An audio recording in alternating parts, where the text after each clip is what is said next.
शिवानगी से सब कुछ बर्दाश्त ही नहीं हुआ और वो सबके सामने जो वो खुलकर आ चुकी होती है। पहले ये पर्दे के अंदर बैठी होती है और सारे के सारे पुष्पा वाले जो होते हैं इसे डाकुओं को, बैंक वालों को समझाने की कोशिश कर रहे होते हैं कि पुलिस से वो गया हुआ है रणवीर पैसे लेने के लिए, और जैसे ही आता है तो आप लोगों को जब वो पैसे दे देगा प्लीज़ आप थोड़ा सा अपने आप के ऊपर कंट्रोल करें। लेकिन वो वेट करते हैं तो इनसे वेट ही नहीं होता।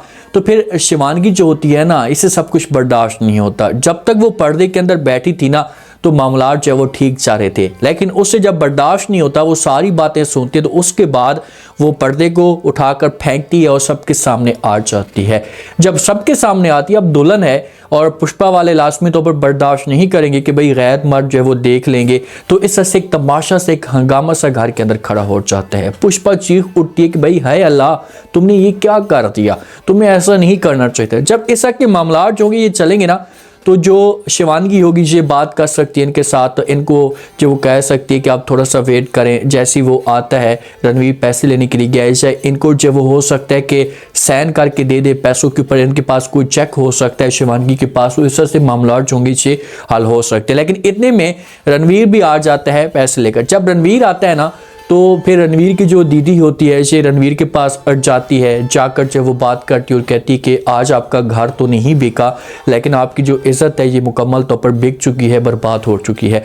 जब ये बात रणवीर सुनेगा तो ये पूछेगा कि भाई क्या हुआ, क्या कह रही हैं आप। इतने में दूसरी दीदी इसकी आती है छोटी, और वो आकर कहती है कि जी बिल्कुल ऐसा ही है और आपकी इज्जत अब बर्बाद हो चुकी है। रणवीर तो होता है ना बड़ा हैरान परेशान, वो देखना शुरू कर देता है, इनसे पूछने की कोशिश करता है कि भाई खुलकर मुझे बताएं तो सही मामला क्या चाह रहा है। तो फिर जाकर जो वो इससे बताया जाएगा कि आपकी बेगम ने आज वो सबके सामने अपने आप को खड़ा कर दिया। जो एक पर्दा था, एक दुल्हन का एक रस्म होती है इनकी, तो वो रस्म इसने हमेशा के लिए ख़त्म कर दी है, तोड़ कर रख दी है।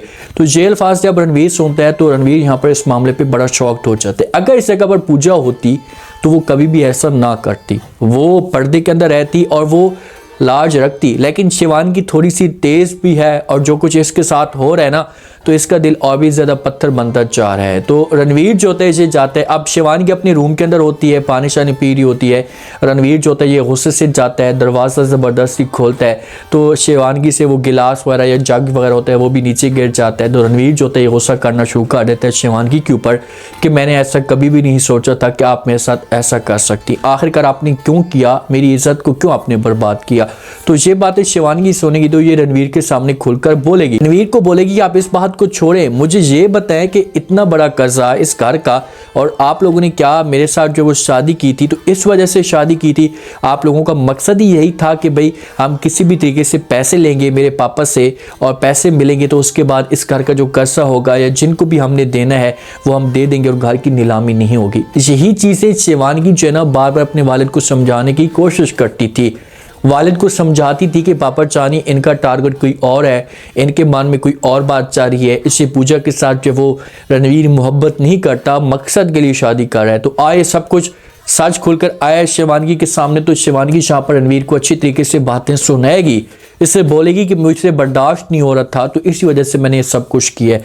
लेकिन देखिए फिलहाल इन दोनों के बीच में नफरत है और पुष्पा वाले और बाकी भी इसकी जो दीदियां हैं वो नफरत डालने की कोशिशें मजीद करेंगी, लेकिन ऐसे ऐसा रणवीर जो होगा इसे शिवानगी को समझना शुरू कर देगा। जो ज़बान का कड़वा होता है ना बंदा, तो उसके दिल में किसी किस्म की कोई बात ही नहीं होती। शिवानगी के दिल में कोई ऐसी बात नहीं है, इसका मन साफ है अगर रणवीर इसके साथ सच्ची मोहब्बत करता है तो।